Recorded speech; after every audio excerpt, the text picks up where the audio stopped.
Welcome back. One of the comments I got on my video about the plastic neutral axis and the plastic section modulus was a question from Ahmed with regard to this specific example where we've got an asymmetric cross section, a T-shape again, and we're allowing the bottom 25 millimeters of the web to yield. I have to admit, I've never taken on a problem quite like this one before, because normally either you are not allowing your section to yield or you're looking at a fully yielded section. But it is a good idea to take a look a little deeper into exactly how this shape will behave during the formation of a plastic hinge. And that's basically what this problem is about. It's a partially yielded section.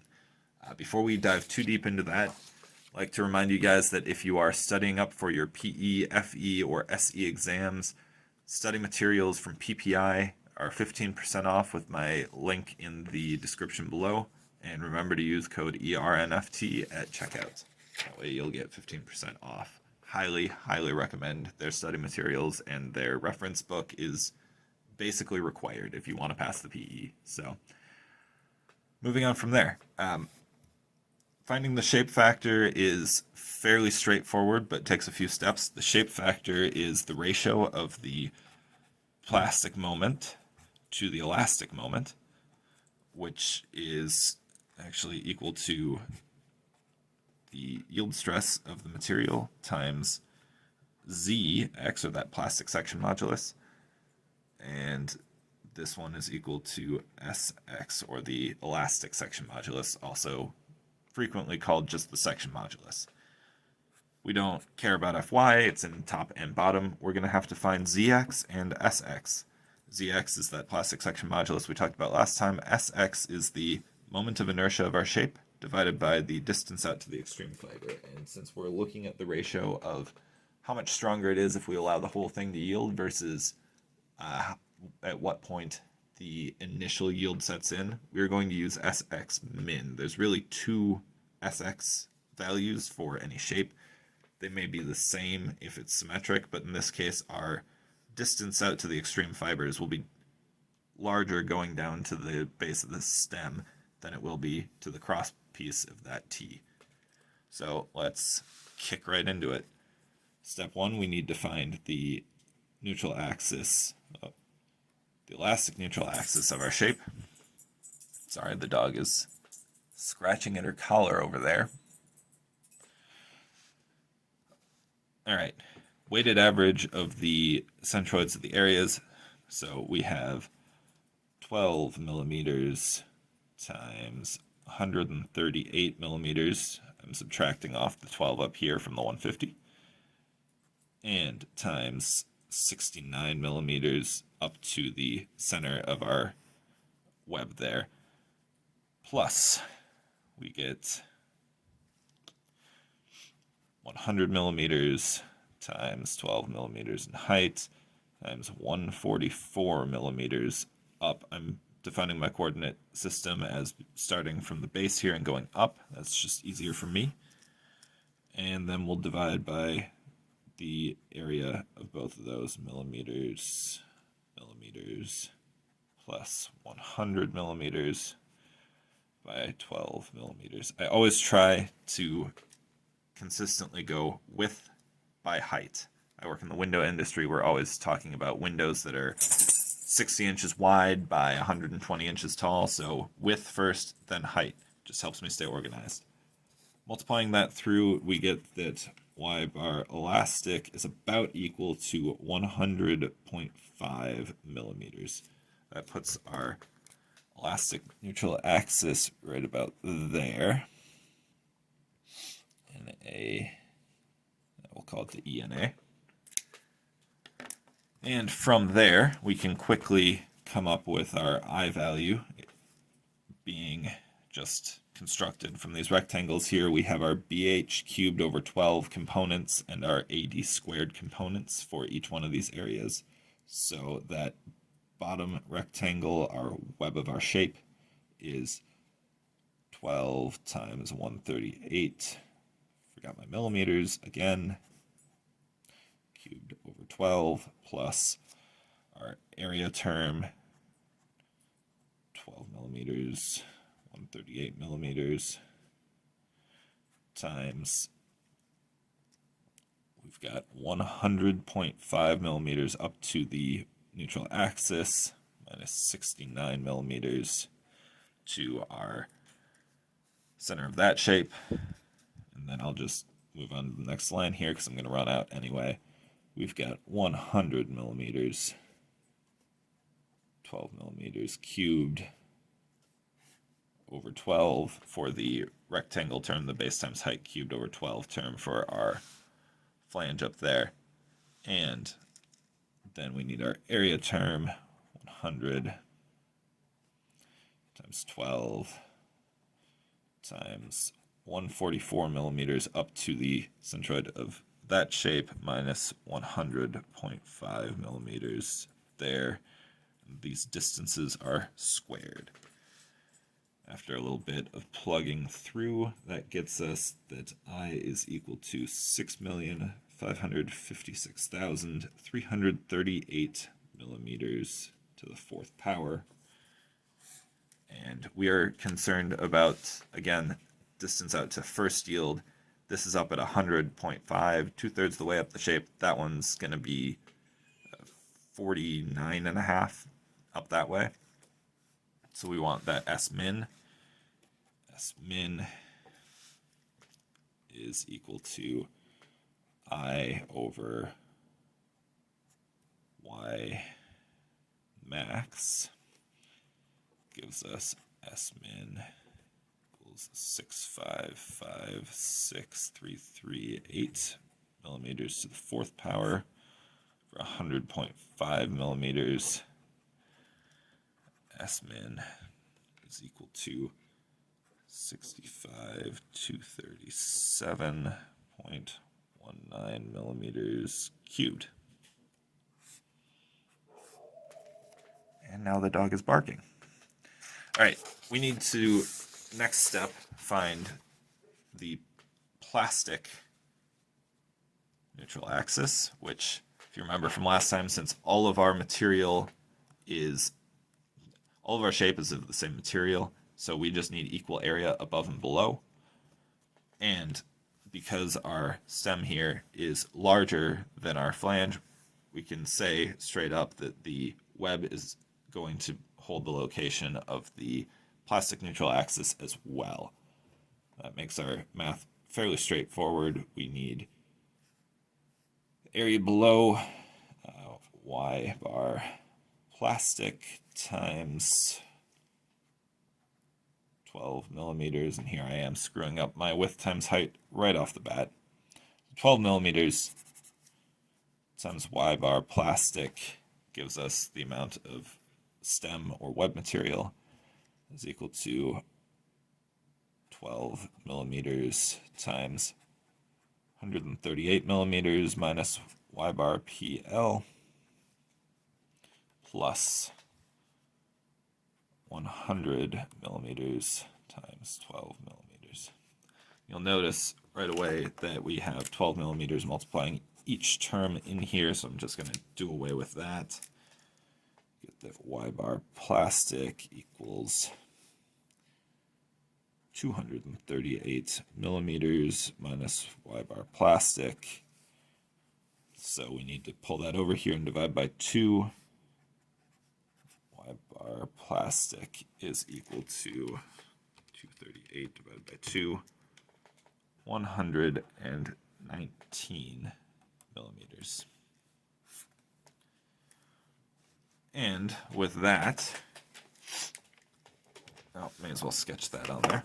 We'll use red for this one. Dog is back. PNA is 119 millimeters. ENA equals 100.5 millimeters. So during the elastic regime, this will be our neutral axis. Once we've fully developed the plastic section here, then our neutral axis is going to be at this red line instead. And as we progress, because this bottom flange is going to, not bottom flange, the bottom of the web where there would be a bottom flange if there were some sort of an asymmetric eye section, is going to yield before the top of the shape is, and we're going to progressively yield more of this shape, and as that happens, this neutral axis is going to move up towards the plastic neutral axis. We're not going to end up outside. These are our upper and lower bounds of that neutral axis as we progress. So, that aside, we need to find z x, and that's just equal to the sum of our areas times distances to the areas here. So we've got our lower portion of our rectangle is 12 millimeters by 119 millimeters, and that is multiplied by 119 millimeters over 2, our distance from the plastic neutral axis down to the middle of that area. Then we're going to add in our upper part here, so 12 millimeters times 138 minus millimeters minus 119 millimeters squared over 2, because we're going to be multiplying it by itself and divide by 2. And our last term is 100 millimeters times 12 millimeters times, and our distance is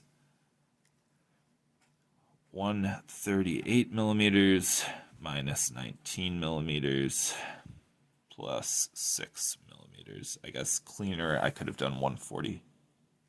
Oh, 119. There we go. Cleaner, I could have gone 144 minus 119. Anyway, punching some numbers real quick here, we get, I'll save the 12 till the end, 119 squared over 2 plus 138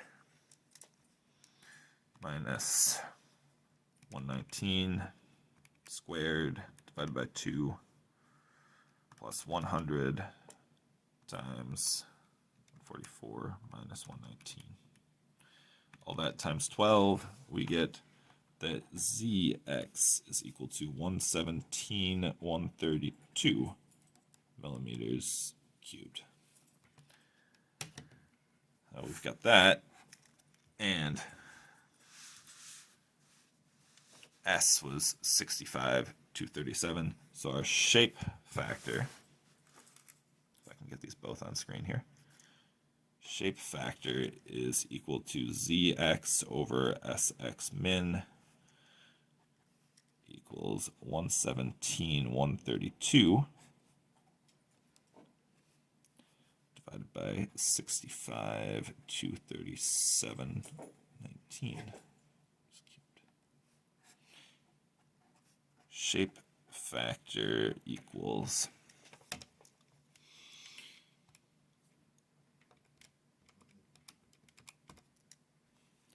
1.795.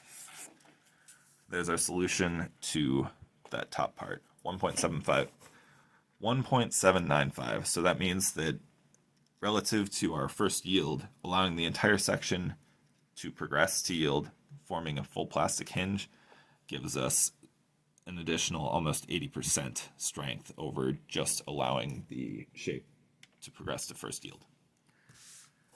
All right, we're going to set that aside. I'm going to come back to here. So in this design problem, we have a uniform dead load on our cantilever that you can't see. UDL on our cantilever. Our cantilever of length L equals 2 meters. Our uniform dead load is our target. And with a UDL on a cantilever like this, we can pretty quickly see that the max reaction here, Mmax, is just going to be equal to W times L over 2. We'll have W times our newtons per meter times the number of meters located out here at the mid-length, and then times that distance. So that gives us Mmax WL squared over 2. And in this case, L is equal to 2 meters times 2 meters squared divided by 2. Mmax is equal to W times 2 meters squared. Simple enough. We're looking for W. We also need to know what the Mmax is that's allowed in our section. If you remember from above, we're allowing the bottom 25 millimeters of this section to yield. To get there, it's going to be a little bit tricky. This is the part that had me puzzling for a whole day yesterday. And that is because typically when you see a shape that is being subjected to plastic hinge formation, if you find stuff on the internet, you find symmetric sections. So this starts off with here, elastic, fully elastic. The stress and strain. Our strain is always assumed to be linear as we progress along this.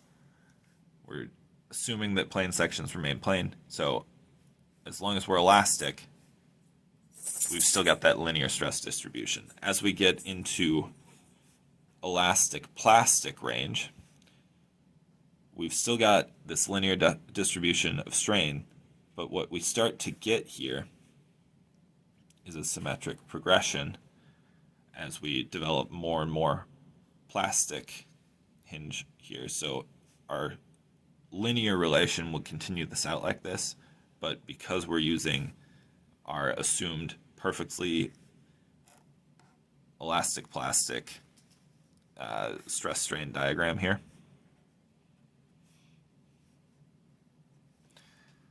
because we're assuming this perfect plateau here, we cap this off. This is actually kind of flipped on its side and applied up here. And then once we make it all the way to full plastic hinge formation, it looks like that. However, when you've got an asymmetric shape, things get a little more interesting because in our case, we have a section that has gotten all out of proportion there. But we're going to have 25 millimeters yielded down there. Is the top flange experiencing any yielding? We don't know. So the first check we're going to do is we're going to see if that top flange is experiencing any yielding. We're going to check that by saying, okay, we know that at this spot we have, at this spot we're at yield. Okay, so everything in here is at the yield stress. And let's assume that we've just hit yield up here. So we're at yield. With that linear relation, that would put the neutral axis, the elastic plastic neutral axis, halfway in between. All right, so this is at 25 millimeters up. This is at 150 millimeters up. Where would that leave our neutral axis? Remember, our neutral axis for this exercise is bounded by our elastic and plastic neutral axis. It's going to shift from the elastic up to the plastic neutral axis as we progressively yield more and more. I don't ask if that's a linear progression as we bend more of it. I don't know. What I do know is that we're not going to exit these bounds. 100.5 millimeters up is our lower bound. 119 millimeters up from the base is our upper bound. So we are going to check this real quick. Our neutral axis required to have this top section just yielded, just barely yielded right along here. would be halfway in between 150 and 25 due to our linear relation here. So 150 plus 25 divided by 2 gets us 87.5 millimeters. That's outside of our bounds. That is below our limits there. We had said that our limits, our boundaries were 100.5 for a lower bound and 119 for an upper bound. We're outside of those. We need to flatten this curve out so that we land somewhere in between there. So we are not yielded yet along this top flange. Good. That makes things much easier. Recalling that we've got this linear relationship between our stresses and our strains, right? We need to figure out where is our neutral axis. Our neutral axis is influenced by equilibrium. Well, it's determined here by equilibrium, right? We have some amount of our shape. Don't mind that those get closer together. So we've got 25 millimeters here that is yielded, right? The rest of this is somewhere in between there. I'm gonna pull that back down this way. Ignore this line. We need to have our neutral axis be within the stem because we know it has to be from our bounds up here. So we now know that there's sections up here that are determined, their stress is linearly proportional to their distance from this neutral axis. We're going to call it y.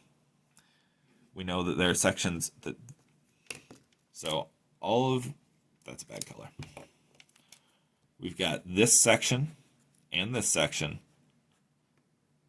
where stress is proportional to strain, and our strain is linear as we progress. We've got this section, again, where stress is proportional to strain. We don't need to know what E is, but that Young's modulus is the slope there. We don't know it, we don't care. And then we've got this yielded section down here. And in this yielded section, we're no longer proportional. Stress is equal to Fy, period. All right?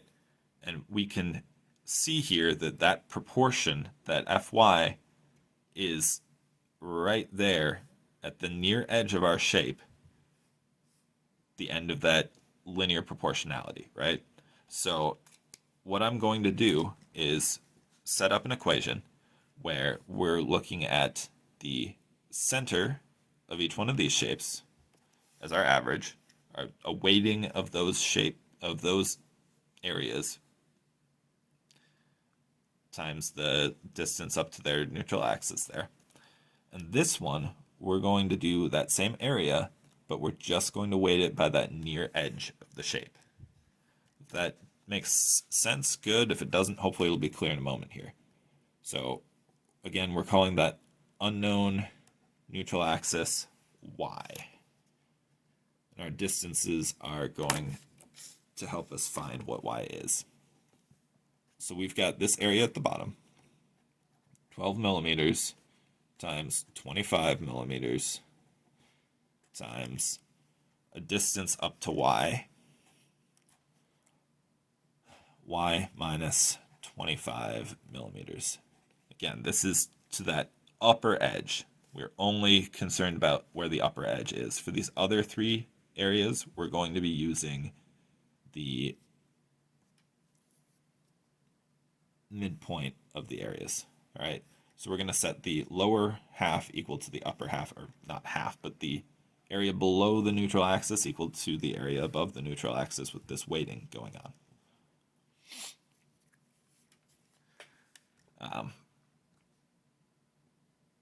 So that plus, we've got 12 millimeters times y minus 25 millimeters times y minus 25 millimeters over 2. So we'll do squared over 2. that has to equal, sorry for wrapping lines on you, but it's hard to stay on screen.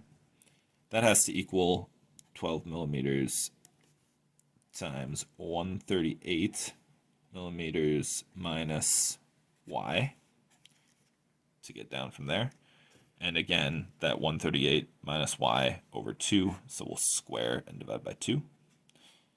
Plus, we've got 100 millimeters times 12 millimeters times 144 millimeters up to the center of that area minus y.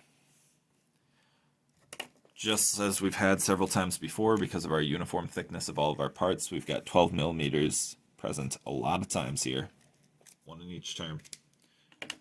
That'll give us 25, and I'm just going to drop the millimeters here to keep the math a little bit cleaner. 25 y minus 25 plus y minus 25 squared over 2 is equal to 138 minus y over 2 squared plus 100 144 minus y.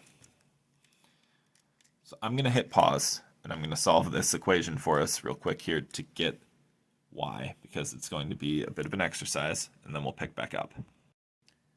All right, so there we go. I've gone through and worked out what y is.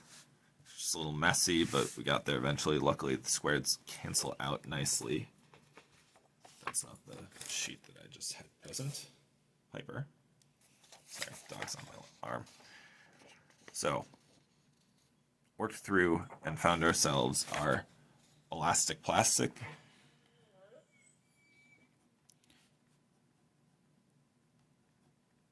neutral axis. Okay, so redrawing one more time.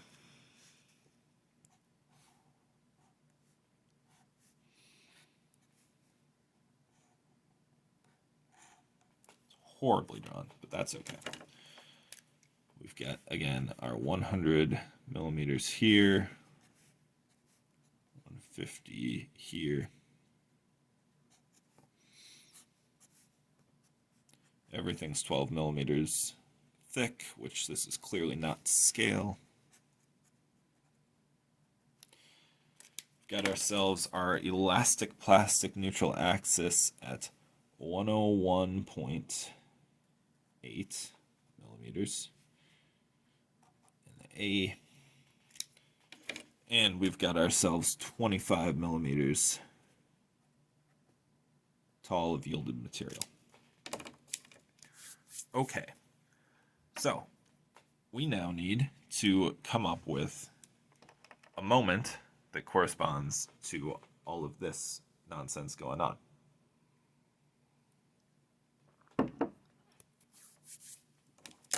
Because we need to get to our Mmax,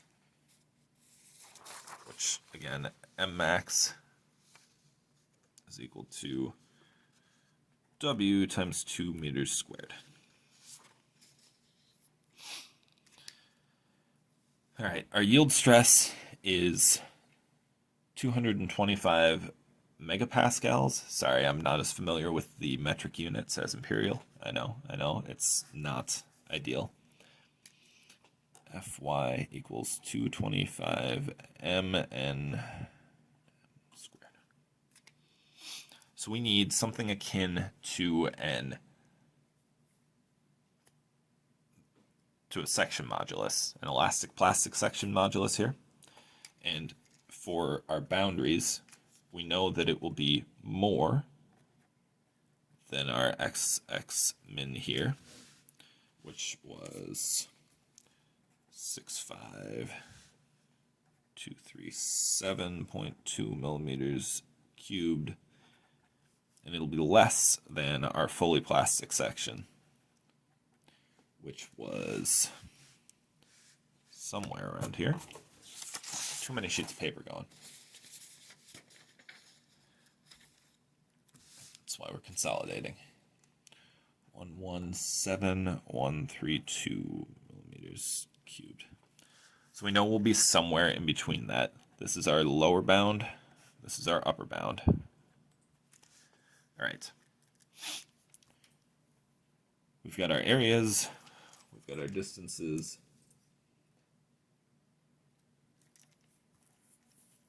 Frankly, I'm puzzling myself right now on how to deal with this. So we have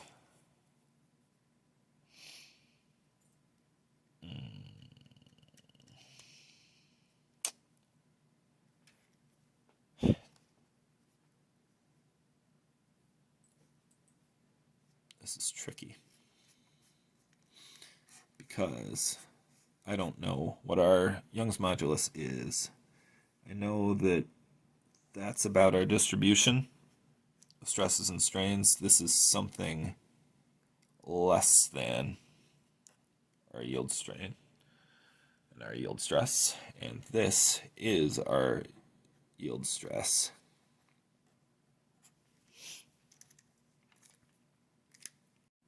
And I've puzzled it out. We're just going to go with distance from neutral axis, knowing that this distance here gives us our full yield. We can figure that halfway up this gives us half of yield, so on and so forth. So we need our resultant forces for each of our sections, namely that one, that one, that one, and that one. And we need them multiplied out by the distance from the force resultant down to the neutral axis. That should give us our moment.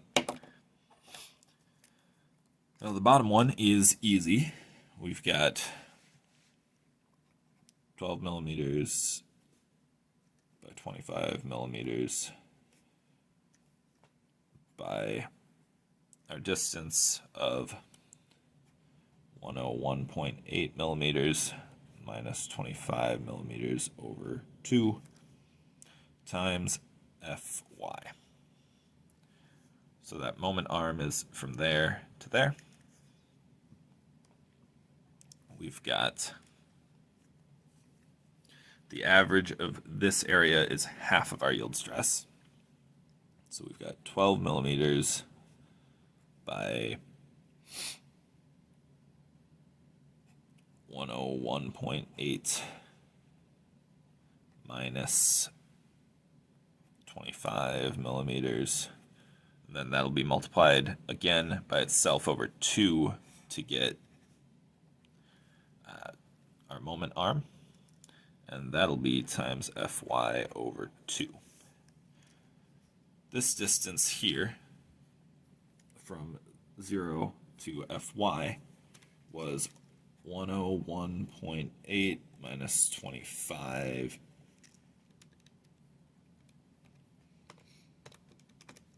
So 76.82 millimeters gets us to full yield. So we'll just be scaling up the rest of these by the distance up to their centroid divided by that distance. So for this upper section here, we've got 12 millimeters by 138 millimeters minus 101.8 millimeters. And that's going to be squared over 2 again to get our distance up to the neutral axis. And then we're going to have 138 minus 101.8 over 76.82 to get us our ratio of yield stress times Fy.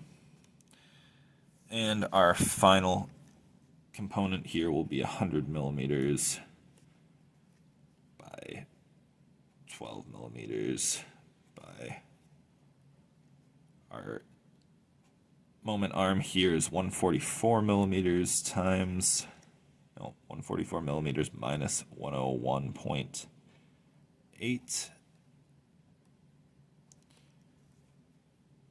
area moment arm, and we need our stresses here. So 144 minus 101.8 divided by 76.82 times Fy. All of that adds up to make our elastic plastic moment here. And I'm calling it elastic plastic because it's a little bit of both, right? It's some of our plastic region of our stress strain curve and some of our elastic region. So I'm going to pause this and crunch those numbers for us. All right, so I've done a little bit of simplifying through, and if we multiply this number by Fy and do a little bit of unit conversion, we get ourselves over to 0.017 mn.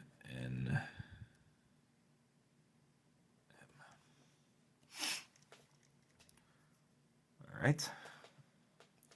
And that is equal to our W is 2 meters squared. So if we divide by 2, we get that our maximum allowable UDL is equal to 0.00855. What is this? Meganewtons per meter. So I'm sure there's a more digestible unit that comes out in, but frankly, it's all foreign to me. So regardless, that is how that problem works. And again, we manage that by taking advantage of that linear elastic plastic stress strain diagram and just multiplying out using our linear relations here with distance to strain. So hopefully that answers your question, Ahmed. Hopefully that's enlightening to a few other folks.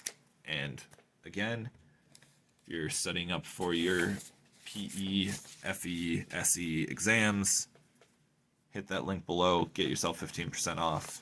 And if you have any other questions about specific examples or other types of problems that you'd like to see me talk about, drop them in the comments below, and subscribe to make sure that you see the next video. Thank you very much.